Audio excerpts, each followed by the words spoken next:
الحمد لله وكفى وسلام على عباده الذين اصطفى أما بعد فأعوذ بالله من الشيطان الرجيم بسم الله الرحمن الرحيم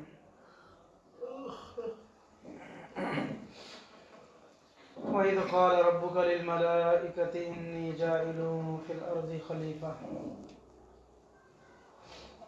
محترم بزرگوں بھائیوں، اللہ تبارک و تعالیٰ کا احسان ہے کہ اللہ تبارک و تعالیٰ نے ہمیں ایمان اور اسلام کی دولت عطا فرمائی، اور اللہ تبارک و تعالیٰ نے ہمیں حضور صلی اللہ علیہ وسلم کی امت کے اندر پیدا فرمایا۔ حضرت آدم علیہ السلام کے متعلق ہماری بات چل رہی تھی، اور پچھلی مرتبہ یہ بتایا گیا تھا کہ ابلیس نے کس طریقے سے حضرت آدم کو بہکایا، اور سانپ اس کے بہکانے کا ذریعہ بنا، سانپ نے ابلیس کی مدد کی۔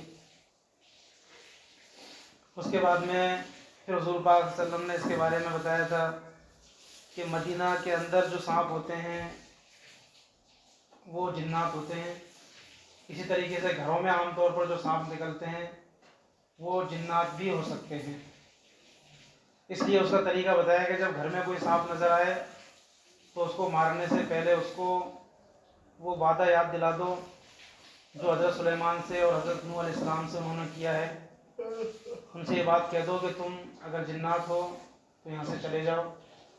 ایک دو مرتبہ اس طرح کہنے کے بعد بھی اگر وہ نہیں جاتا ہے تو پھر وہ جنات نہیں ہے، پھر وہ سانپ ہی ہوتا ہے، اور پھر اس کو مار دو۔ تو یہ طریقہ اللہ کے نبی صلی اللہ علیہ وسلم نے بتایا، چونکہ وہ صحابی کا واقعہ ہو گیا تھا، صحابی کے ساتھ میں اس طرح کا معاملہ ہوا، صحابی نے اس سانپ کو مار دیا اور وہ جنات تھا۔ اللہ کے نبی نے فرمایا کہ جنات تھا۔ تو اس سے بچنے کے لیے نبی کو چونکہ اپنی امت سے محبت ہوتی ہے، اس لیے اپنی امت کو نقصان سے بچانے کے لیے اللہ کے نبی صلی اللہ علیہ وسلم نے یہ تدبیر بتائی کہ آئندہ کبھی کسی کو اس طرح کا کوئی نقصان نہ ہو۔ اس پر شاہ ولی اللہ خاندان کے ایک بزرگ ہیں، شاہ اہل اللہ، بہت بڑے بزرگ اللہ والے ہیں، ان کا ایک واقعہ کتابوں کے اندر ملتا ہے، اور بڑے بڑے علماء نے اس واقعے کو بیان کیا ہے۔ مولانا اشرف علی تھانوی، علامہ رشید احمد گنگوئی اور بڑے بڑے علماء نے اس واقعے کو بیان کیا ہے، اور اس کی پوری سند بتائی ہے کہ میں نے کس سے سنا ہے، انہوں نے کس سے سنا، انہوں نے کس سے سنا۔ تو شاہ اہل اللہ یہ دہلی کے رہنے والے تھے، اور رات کو ایک دن مطالعہ کر رہے تھے کتاب کا، تو ان کے سامنے اچانک ایک سانپ آ گیا، ان کی نظر اس پر پڑی، تو انہوں نے اسی طریقے کے مطابق جو بتایا اس سے ایک دو مرتبہ یہ کہہ دیا کہ بھئی اگر تو جنات ہے تو چلا جا۔ وہ نہیں گیا تو انہوں نے اس سانپ کو مار دیا، اور مار کے ایک طرف پٹک دیا، یہ اپنے مطالعے میں لگ گئے۔ کچھ دیر کے بعد میں دیکھا کہ وہ مرا ہوا سانپ بھی غائب ہو چکا وہاں سے۔ ابھی پریشان کہ وہ کہاں گیا، کوئی جانور اس کو کھا گیا، کیا ہوا۔ کچھ دیر کے بعد میں پھر رات کو، یعنی 12-1 بجے کی بات ہے، اس وقت پوری رات چونکہ یہ مطالعہ کرتے تھے، تو رات کو کسی نے دروازہ کھٹکھٹایا، اور 4-5 آدمی آئے اور ان کو کہا کہ تمہیں بادشاہ نے بلایا ہے، چلو۔ تو یہ تیار ہو گئے، انہوں نے سوچا کہ بادشاہ کو کوئی مسئلہ پوچھنا ہوگا، چونکہ یہ اس وقت کے عالم تھے، تو بادشاہ کو کوئی بھی مسئلہ پوچھنا ہوتا تو ان کو بلاتے تھے۔ تو انہوں نے سوچا کہ ہو سکتا ہے کوئی ضرورت پیش آئی ہو، کوئی مسئلہ معلوم کرنا ہو، تو یہ چل دیے دہلی کے گیٹ سے باہر نکل کر اور بالکل جنگلوں کی طرف روانہ ہو گئے۔ وہ آدمی ان کو لے کر جنگلوں میں لے گئے۔ اب یہ سوچ رہے کہ ہو سکتا ہے بادشاہ کہیں جنگل میں شکار کرنے کے لیے گیا ہوگا، اور وہاں ضرورت پڑی ہوگی کوئی مسئلے کی، تو ہاں یہ مجھے لے کے جا رہے ہیں۔ وہاں جا کے آگے جب جنگلوں میں جا کے دیکھا تو بالکل دربار لگا ہوا ہے، لوگ بیٹھے ہوئے ہیں، بادشاہ اپنی کرسی پر بیٹھا ہوا ہے۔ انہوں نے دیکھا تو یہ سمجھ گئے کہ یہ تو ہمارا بادشاہ تو نہیں ہے، دہلی کا جو بادشاہ ہے اس کو تو جانتا ہوں میں۔ تو معلوم ہوا کہ وہ سب جو ہے جنات تھے، اور جناتوں کو وہ بادشاہ تھا۔ تو جناتوں کے بادشاہ نے ان کو بلایا اور ان سے کہا کہ تم نے ایک آدمی کو قتل کیا ہے، ہمارے بیٹے کو تم نے قتل کر دیا، اب اس کی سزا یہ ہے کہ تمہیں بھی اس کے بدلے میں قتل کیا جائے گا۔ چونکہ یہ قرآن کا فیصلہ ہے کہ قاتل کی سزا یہ ہے کہ اس کو اس کے بدلے میں قتل کیا جائے۔ تو یہ بے فکر تھے، ان کو کوئی ڈر نہیں، کوئی خوف نہیں، کچھ بھی نہیں، چونکہ جو اللہ والے ہوتے ہیں، جن کا اللہ سے تعلق ہوتا ہے، وہ اللہ کے علاوہ کسی سے نہیں ڈرتے، تو ان کو ذرہ برابر خوف ڈر کچھ بھی نہیں. اور بادشاہ نے فیصلہ کر دیا کہ تمہیں جو ہے اس کے بدلے میں قتل کیا جائے گا، تم نے ہمارے بیٹے کو قتل کیا. تو انہوں نے کہا کہ میں نے تو کسی کو قتل نہیں کیا. تو کہا کہ کس کو قتل کیا؟ کہ رات کو ایک سانپ ضرور تھا آیا تھا، اس کو میں نے مارا ہے. تو کہا کہ وہی تو ہمارا بیٹا تھا، وہ جو ہے ہمارا بیٹا تھا، وہ شکل بدل کے سانپ کی تمہارے پاس آ گیا اور تم نے مار دیا اس کو، اب تمہیں اس کے بدلے میں قتل کیا جائے گا. بادشاہ نے پھر جو ان کا قاضی ہوتا ہے اس قاضی کو بلایا کہ قاضی سے اور ایک مرتبہ فیصلہ لے لیں اس کے بارے میں، مسئلہ معلوم کر لیں کیا ہے. تو یہ شاہ آل اللہ فرماتے ہیں کہ جب قاضی صاحب آئے تو وہ اتنے بوڑھے تھے اور ان کی زیادہ عمر ہونے کی وجہ سے جو پلکیں کے جو بال ہوتے ہیں وہ بھی جو ہے بالکل لٹکے ہوئے تھے. اور انہوں نے مجھے دیکھا تو اپنی پلکوں کو اٹھا کر یوں کر کے دیکھا مجھے اور کہا کہ تم نے ہمارے بیٹے کو قتل کر دیا. تب بھی ان پر جو ہے کوئی خوف، کسی طرح کا کوئی ڈر کچھ نہیں. اور انہوں نے ایک حدیث پڑھی شاہ آل اللہ نے اور کہا کہ میں نے اللہ کے نبی کی حدیث سنی ہے، اللہ کے نبی کی حدیث میرے پاس پہنچی ہے کہ کسی جنات نے اپنی کوئی شکل بدل کر کسی دوسری شکل میں وہ آیا، سانپ وغیرہ کسی بھی شکل میں، اور کسی انسان نے اس کو مار دیا تو اب اس سے قصاص نہیں لیا جائے گا، یعنی اس کے بدلے اس کو قتل نہیں کیا جائے گا. تو وہ قاضی نے کہا کہ یہ سن کر وہ خوش ہوا اور قاضی نے کہا کہ ہاں یہ حدیث میں نے بھی اللہ کے نبی صلی اللہ علیہ وسلم سے سنی ہے. یعنی اس کی اتنی عمر تھی، وہ اللہ کے نبی کے زمانے کا جنات تھا. اور جناتوں کی عمر چونکہ بہت ہوتی ہے، یہ تو انسانوں کی عمر کم ہوتی ہے 100 سال کے اندر اندر، لیکن جو آج بھی جنات جو ہوتے ہیں ان کی بڑی لمبی لمبی عمریں ہوتی ہے. تو اس نے کہا کہ میں نے خود اللہ کے نبی سے یہ حدیث سنی ہے جو تم نے بتائی ہے. تو کہا کہ آپ اللہ کے نبی کے زمانے میں موجود تھے؟ کہ ہاں، جو اصحاب صفہ، جو اللہ کے اصحاب نبی کے اصحاب صفہ جو تھے 70-78 لوگ جو اللہ کے نبی سے تعلیم حاصل کرتے تھے، ان کے ساتھ میں بھی تھا اور میں بھی جو ہے ان کے ساتھ میں رہ کر تعلیم حاصل کرتا تھا اور اللہ کے نبی سے میں نے بھی بہت ساری حدیثیں سنی ہیں. اس کے بعد میں اس قاضی صاحب نے پھر اپنے بادشاہ سے کہا کہ بادشاہ سلامت، ان کو جو ہے کچھ نہ کہا جائے اور ان کا کوئی قصور نہیں ہے، ان کی کوئی غلطی نہیں ہے، غلطی ہمارے لڑکے کی ہے کہ وہ کیوں جو ہے جنات ہونے کے باوجود وہ سانپ کی شکل میں ان کے گھر میں گیا. اور انہوں نے پھر وہ بات کہہ بھی دی کہ بھئی جو ہے تم یہاں سے چلے جاؤ اگر جنات ہو تو. یہ ساری باتیں کہنے کے باوجود پھر انہوں نے اس کو مارا. تو اب ان کا کوئی قصور نہیں ہے اور ان کی کوئی غلطی نہیں ہے، ان کو کچھ نہ کہا جائے اور ان کو واپس پہنچا دیا جائے جہاں سے لے کر آئے ہیں. چنانچہ جو جنات ان کو لے کر آئے تھے واپس انہوں نے ان کو واپس اپنے گھر پر صحیح سلامت پہنچا دیا. تو یہ شاہ آل اللہ فرماتے ہیں کہ مجھے واپس اپنے گھر پر آنے سے جو خوشی ہو رہی تھی اس سے زیادہ خوشی اس بات سے ہو رہی تھی کہ میں نے ایک صحابی کو دیکھا. یعنی یہ جنات تو صحابی تھے، انہوں نے اللہ کے نبی کو دیکھا اور شاہ آل اللہ نے ان جنات صحابی کو دیکھا. تو یہ فرماتے ہیں کہ مجھے اس سے زیادہ خوشی ہو رہی تھی کہ میں نے ایک صحابی کو دیکھا ہے اور مجھے تابعی ہونے کا شرف حاصل ہوا. اسی لیے بات کے عالم فرماتے ہیں کہ یہ جو ہے شاہ آل اللہ، یہ ہمارے زمانے کے ہونے کے باوجود، نبی کے زمانے سے کافی دور ہونے کے باوجود یہ جو ہے تابعی ہیں، کیونکہ انہوں نے ایک جنات صحابی کو دیکھا. تو یہ پورا واقعہ جو ہے کتابوں کے اندر موجود ہے اور اس سے بھی ہمیں یہ سبق ملتا ہے. ہمیں جو ہے اس طرح کی اگر کبھی نوبت آئے تو جو طریقہ ہمیں بتایا اس طریقے پر جو ہے ہمیں عمل کرنا ہے.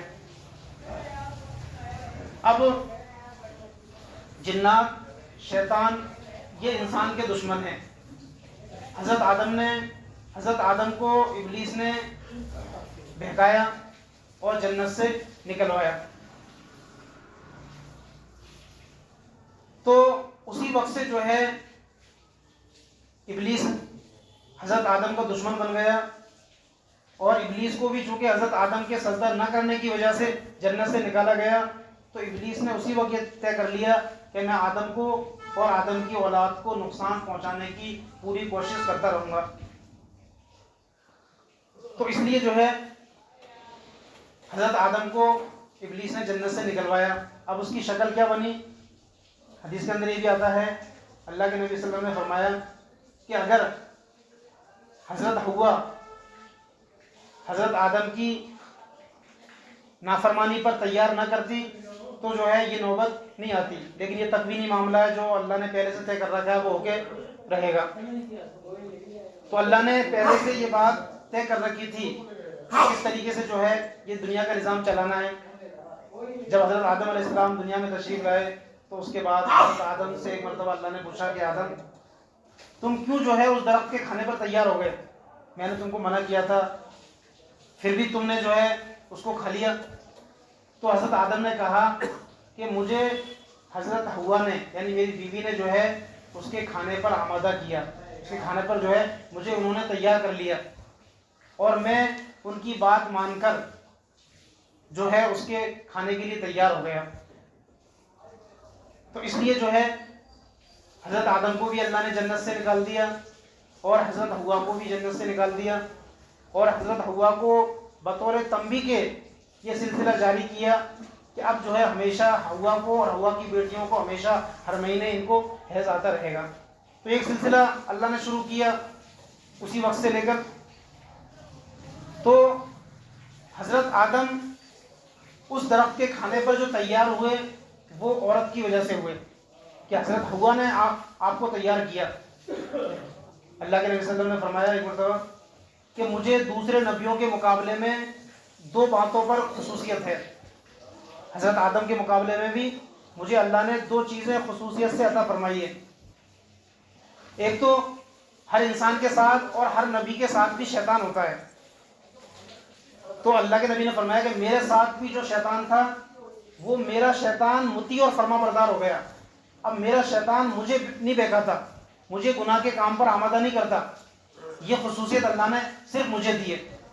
مجھ سے پہلے جتنے بھی نبی ہیں ان کے سب کے ساتھ میں شیطان تھا، اور وہ شیطان ان کو برائی کی طرف آمادہ کرتا۔ یہ الگ بات ہے کہ نبی برائی کی طرف بڑھتے نہیں تھے، اور نبی جو ہے ہر قسم کی برائی سے بالکل پاک صاف ہوتے تھے، اللہ ان کی حفاظت کرتا تھا، لیکن شیطان بہکانے کی کوشش تو کرتا تھا۔ لیکن ہمارے نبی کے ساتھ میں جو شیطان تھا، اللہ کے نبی نے فرمایا کہ وہ شیطان جو ہے مسلمان ہو چکا، فرما بردار ہو چکا، اس لیے اب وہ مجھے برائی کی طرف نہیں بلاتا، کوئی برائی کے کام کی طرف مجھے جو ہے وہ آمادہ نہیں کرتا۔ ایک تو اللہ نے مجھے یہ خصوصیت دی ہے۔ دوسری خصوصیت کیا ہے کہ مجھے اللہ نے جو عورتیں دی ہے وہ میری عورتیں سب کی سب جو ہے مجھے نیکی کا حکم کرتی ہے، یعنی برائی کی طرف مجھے آمادہ نہیں کرتی۔ جیسے اور نبیوں کی عورتیں تھی، کسی نبی کی عورت ہی جو ہے کافر تھی، کسی کی جو ہے گنہگار تھی، اور وہ نبی کو بھی جو ہے گناہ کی طرف بلاتی تھی، لیکن اللہ کے نبی نے فرمایا کہ مجھے اللہ نے یہ خصوصیت دی ہے کہ میری جتنی بھی عورتیں ہیں وہ سب جو ہے میری بھلائی کے کاموں میں، نیکی کے کاموں میں، اچھائی کے کاموں میں میری مدد کرتی ہے اور میرا ساتھ دیتی ہے اور بھلائی کی طرف مجھے متوجہ کرتی ہے، اور کبھی جو ہے میری عورتیں مجھے جو ہے برائی کی طرف آمادہ نہیں کرتی اور برائی کی دعوت نہیں دیتی۔ تو یہ خصوصیت جو ہے اللہ تعالیٰ نے ہمارے نبی کو ان دو چیزوں میں دیگر نبیوں کے مقابلے میں یہ خصوصیت عطا فرمائی۔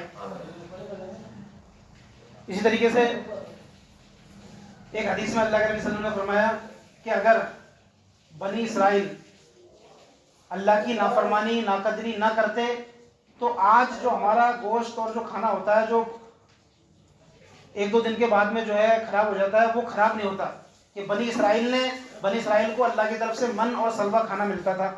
سلوہ ایک پرندے کا گوشت ہوتا تھا، اللہ نے کہا کہ روز ملے گا لیکن جمع کر کے مت رکھنا۔ انہوں نے جمع کر کے رکھنا شروع کیا، اس وقت سے جو ہے گوشت خراب ہونا شروع ہوا، ورنہ اس سے پہلے جو ہے خراب نہیں ہوتا تھا۔ تو اللہ کے نبی صلی اللہ علیہ وسلم نے فرمایا کہ اگر بنی اسرائیل یہ اللہ کی ناقدری نہیں کرتے تو آج بھی جو ہے گوشت جو ہے کئی دن ہونے کے باوجود وہ خراب نہیں ہوتا۔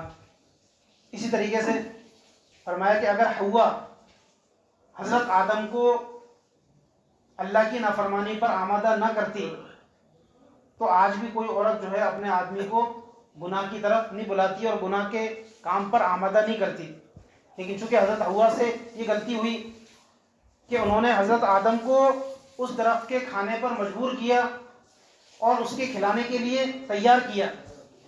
حضرت آدم سے جب اللہ نے پوچھا تو اللہ نے یہ کہا کہ حوا نے میرے سامنے اس درخت کے پھل کو مزین کر کے پیش کیا، یعنی اس کو اچھا، خوبصورت، بڑھیا، بہترین بنا کے، اور اس میں جو ہے اچھی باتیں بتا کے جو ہے میرے سامنے اچھا بنا کے اس کو پیش کیا، اس لیے جو ہے میں اس کے کھانے پر تیار ہو گیا۔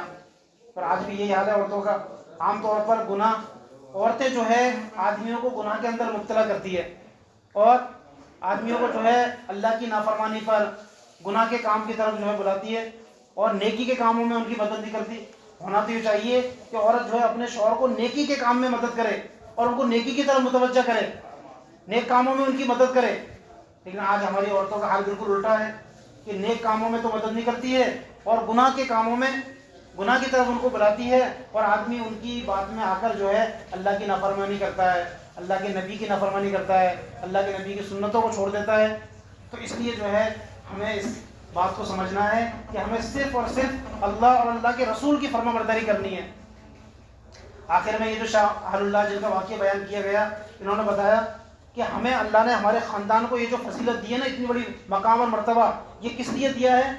درود شریف کی کثرت کی وجہ سے، یعنی ہم اور ہمارے خاندان کے لوگ درود شریف خوب کثرت سے پڑھتے ہیں، اس کی وجہ سے اللہ نے ہم کو یہ مقام اور مرتبہ دیا کہ ہمارے خاندان میں اتنے بڑے بڑے اللہ والے اور بزرگ گزرے ہیں۔ اس لیے ہمیں بھی زیادہ سے زیادہ درود شریف پڑھنی چاہیے۔